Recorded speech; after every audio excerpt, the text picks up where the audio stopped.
Zach is back. It's the Zach Gelb Show on Fox Sports 920 The Jersey.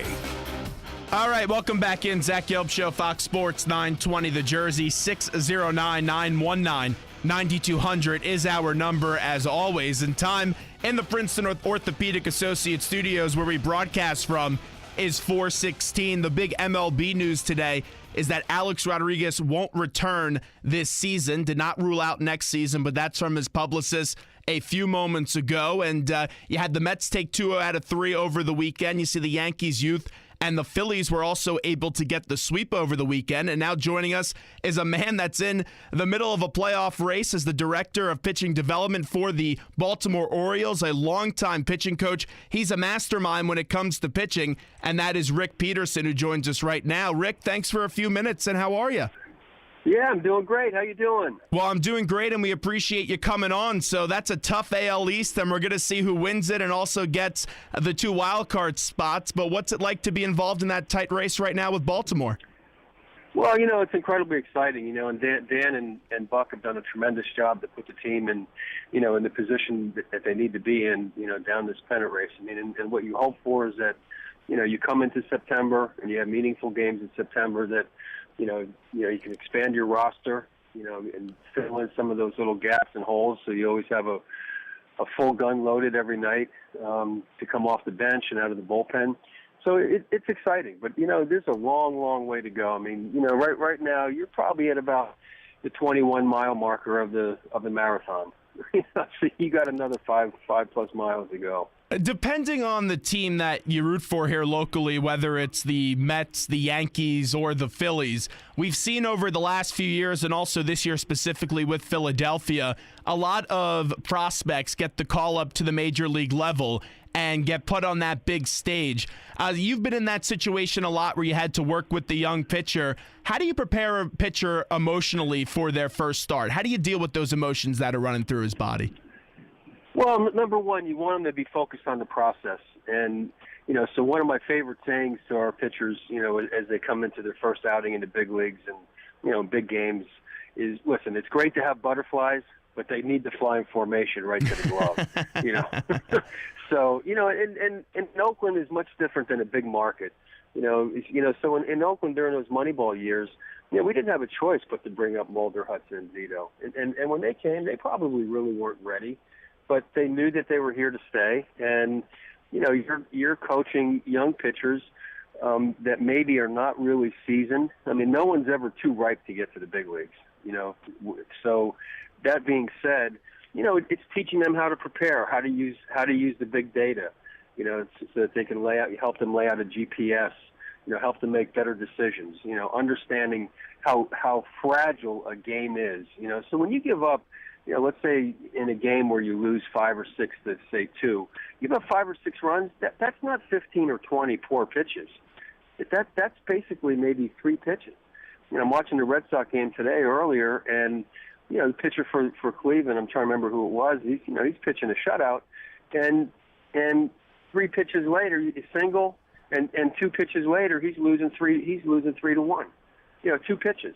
And that's how fragile it is. So it's very critical to make good decisions and understanding, what your strengths are so that you can execute a game plan to maximize your strengths. Let's say if that first start didn't go great for that pitcher. Like, for example, in Philadelphia, Eflin had a poor first start, and so did Jake Thompson. How do you get that pitcher to block out that first start and just recover after that and pitch to the capabilities that he's able to? Most importantly, you go back and review that game and have them understand what they needed to do in order to perform at a higher level. And probably the good news is these are not quality pitches that are typically getting hit. These are poor located pitches. And when you look at, for example, look at data and predictive analysis, for example, think about this. And this number has been under 200 for over a decade in each individual independent year. The batting average in the major leagues, if you touch the bottom of your kneecap, it's the bottom of the strike zone, and you go below that strike zone, the bottom of the batting average in the big leagues at the bottom of the strike zone or just below is 193. It's between 190. It hasn't gotten to 200 in over a decade. And then when you take a look at TrackMan data, for example, which there's TrackMan systems in every major league park, and most organizations now have them throughout their minor league systems. So when you look at TrackMan data, one of the data points that TrackMan looks at is where is the ball at 40 feet from home plate. And they use 40 feet because that's when the experts, the sabermetric experts, will say that's when the batter needed to make up his mind, will I continue to swing or am I going to stop a swing? Am I going to lay off this pitch? So if you throw a pitch that's about 6 inches below your kneecap, at 40 feet, that's a strike. If you're in swing mode, you're getting swings at it. So when you look at the premier pitchers in the game and look at all the swings that they get that are below the strike zone, it's swing after swing after swing. And if you look at Major League offensive highlights, strike-breaking balls get hit a long way. They get hit a long way. But if you can expand the strike zone below the zone with your off-speed stuff, you get a ton of swings, and those are all safety zones. Rick Peterson joins us, the longtime pitching coach, now director of pitching development for the Baltimore Orioles, and we see an alarming rate of injuries now with young pitchers. It feels like it's already common to see a player now have Tommy John surgery, and we just accept it. But let's look at some of the young pitchers here. Matt Harvey's done for the season with thoracic outlet syndrome. It doesn't seem too positive with the elbow of Aaron Nola and then the knee of Zach Eflin. How do you help in that recovery of an injury when you're dealing with the youngster?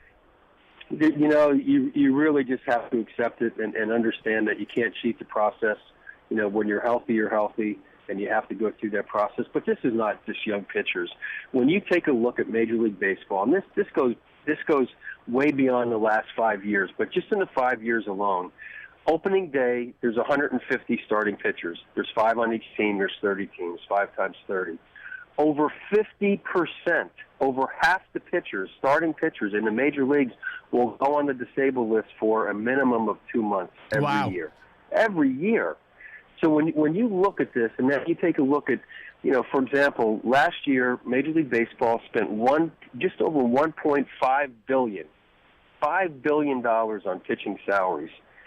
That's more than all the NFL quarterbacks combined. It's more than the top 200 NBA player salaries combined. You know, it's the most expensive commodity in all of sports. And I remember, you know, early in my career in the big leagues, you know, taking care of these young pitchers. And I was ultra conservative, and I can remember being in the office and, you know, with the manager and the owner and the GM, and it's like, you know, Rick, you know, these guys are our horses. We got to push them. I said, yes, they're our horses. I get that. But they're not Mr. Eds. They're secretariats. And if we don't take care of them, you know, where are we going to be? And to replace a starting pitcher in the big leagues, the cost is astronomical. So if you can't develop your own pitching, that's why I applaud what Philadelphia's doing right now, and the Mets obviously, and you know the Yankees are bringing up a lot of their young pitchers now. If you can't develop your own pitching, you can't win in the big leagues. You can't sustain long-term runs because you can't go buy it. And if you take a look at the track record of buying a starting pitcher in the big leagues, and you're going to pay him 5, 6, 7, 8 years, that track record's not good. And yesterday you saw a situation with Steven Matz. He was having a no-hitter, was at 104, 105 pitches, and I thought it was a relief for Terry Collins that he allowed a hit because you get in that dicey, tricky situation of, all right, I have a young gun. He's doing something he's never done in his career before, possibly throwing a no-hitter. I don't want to kill him and risk him by having him throw X amount of pitches. So I think that's another tricky situation, too, when you have a pitcher who's so young and just managing that pitch count when he's pitching like a gem. No question about it. I mean, you take a look at the track record of pitchers coming back after 120, 130 pitches. I mean, you look at Johan Santana. Ruined his career. I mean, he is. Yeah, well, you know, you can't say that was definitely the reason, but you can look at a cause and effect without question. And as I was watching that game, and you know, Yo's, you know, we're very close. He actually came to the Orioles a couple years ago, and he was ready to go to the big leagues on a rehab start. You know, he was very close to getting a call up in the big leagues, and then, you know, ripped his Achilles tendon, you know, trying to field a bunt, you know, which was very sad. But you know, look at what happened after that. And as you're watching that game, you like, there's part of you that's pulling for him like crazy to get this no-hitter, and another part just going, oh, my God. And I remember in 2007 with the Mets, the day before the last day of the season, Johnny Maine was pitching, and Johnny Maine had a no-hitter. Against the Marlins, yeah. against the Marlins, and his pitch count was starting to get to that point. And then you're saying to yourself, geez, if we make it to the playoffs, Johnny Mayne's going to be coming back on 4 days rest, with 130 pitches. And I was actually calling against him. I hate to say that, but I was. And they got a swinging bunt in the 8th inning, and I actually just wiped my brow, and I said, Willie, what a break that is for us, because he needs that rest to come back fresh. But the last day of the season, we'd have been better off if we only played 161 games that year. Yeah, I'm a Mets fan, so you're exactly right. And getting back to the Johan thing, you're exactly right. I was sitting there. I've never seen a no-hitter in the history of Mets baseball, and you were rooting for him, but the long-term effects weren't that great. And I don't criticize a manager for leaving a pitcher in there trying to go after that, because that pitcher wants to be on the mound and accomplish that no-hitter. Well, they would have had a major fight on the mound had they tried to come out and take him out of the game. I can tell you that right now. That wouldn't have been a pretty scene. Rick Peterson joins us. So another thing that really I find interesting when it comes to dealing with pitchers, for example, we knew something was wrong with Matt Harvey, the way he was pitching this year. And when Aaron Nola went through his month-and-a-half stretch of bad baseball, we knew something was wrong, but the teams kept on saying they're healthy, Harvey and Nola, and that turned out not to be the case. Why does it sometimes take so long to figure out the injury when you could clearly see a pitcher struggling and you think there's something wrong with his body? Well, they probably knew exactly what it was, and they felt that they could manage it. I mean, the last thing that you want to do is let the opposing team know that you got a wounded warrior on the field, in the course of battle, in the battlefield. But I think more than anything else, it's so difficult to manage pitching, and once you get into the season, and everybody gets into their normal flow, and especially this time of the year, pitchers are so close to the wall, but you don't know where the wall is. And if you hit that wall, you don't come off the wall for a long, long period of time. It's like those electrical fences around that people put around their yards for the dog.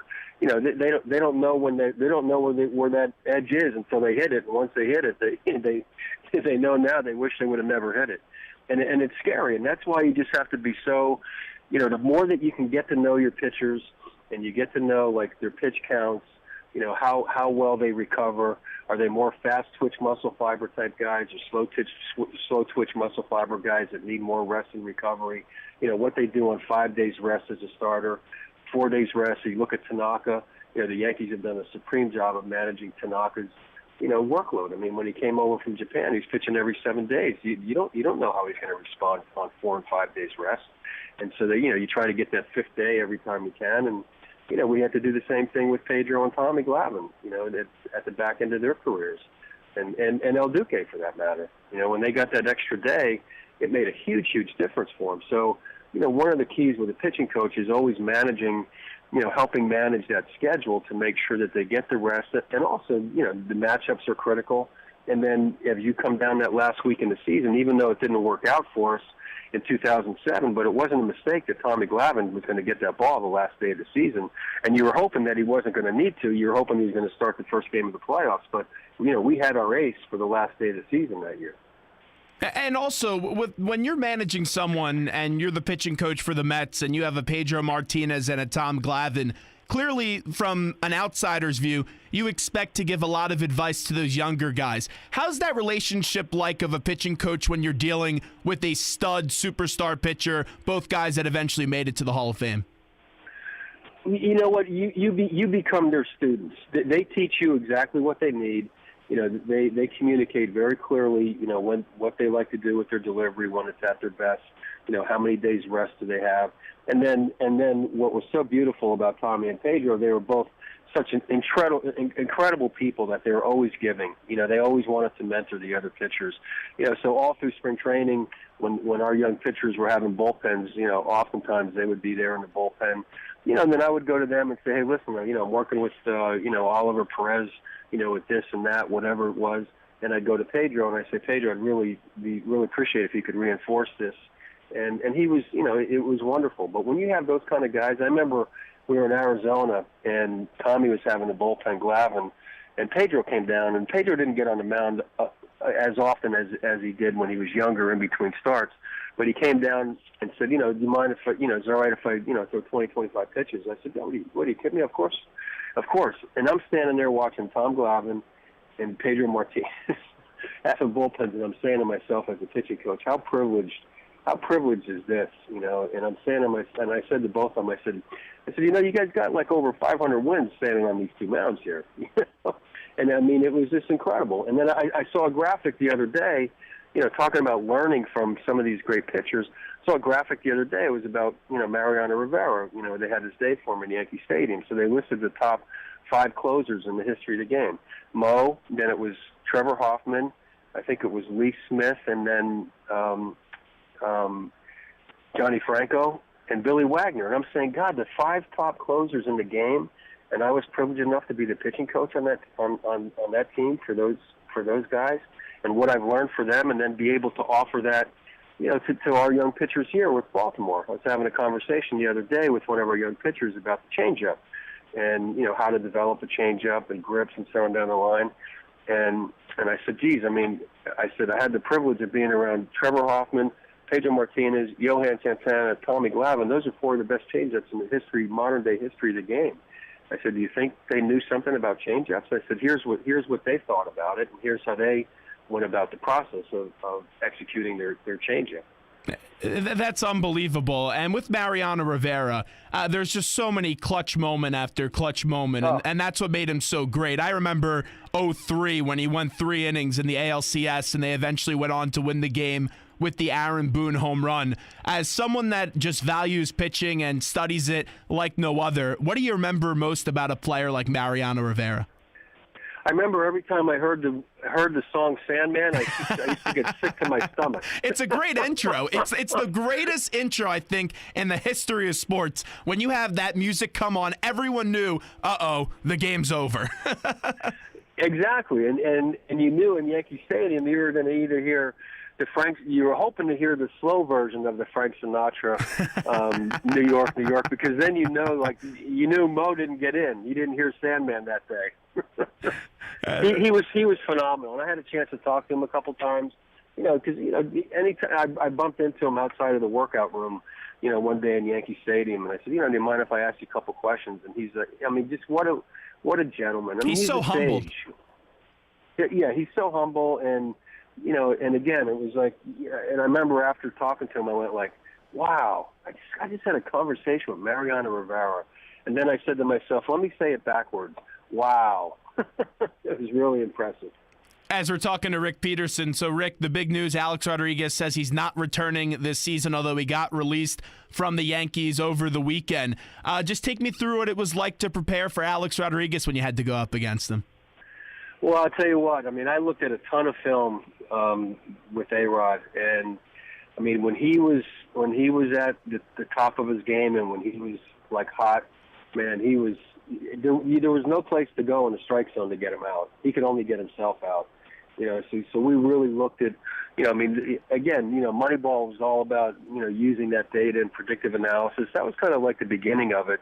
For the most part, every team's a Moneyball team now, and you know, you have every pitch in sequence, selection, location, and the outcome of the pitch.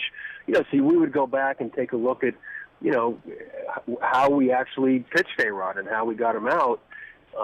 But you know, you have to cross your fingers. I got to tell you, I mean, he's without question.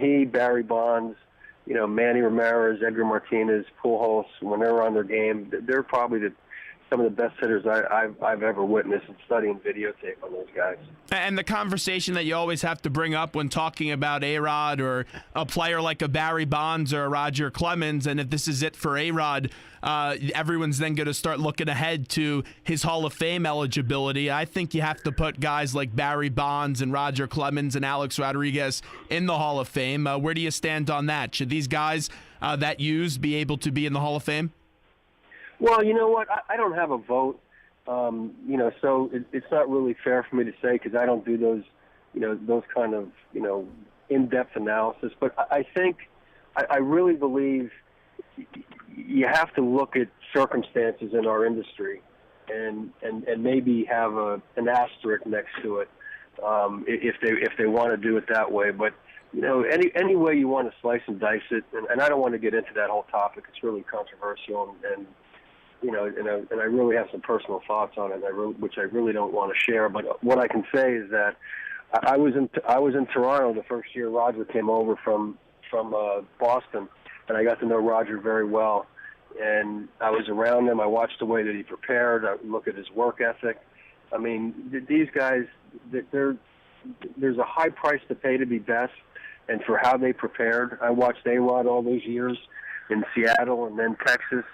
I mean, there's nobody that out-prepared these guys. You know, so and Barry and Bonds, I had the privilege of going to the All-Star Tour in Japan, and Barry was on that team. I think it was in 2002. You know, I got a chance to be around him and watch his work ethic, and had conversations with him on the bench about how he looked at hitting and, you know, so on down the line. And then, of course, in all those years facing him with New York, and then, of course, in Oakland, because that was our, like, subway series, if you will, freeway series. And, I mean, these guys nobody was any better than these guys from my experience in the big leagues. I think that somehow there has to be an asterisk around that, because these are some of the top players in the game. Yeah, I agree. I'd put an asterisk on the plaque, but I still think they have to be in the Hall of Fame. So wrapping up with Rick Peterson, I have two more for you.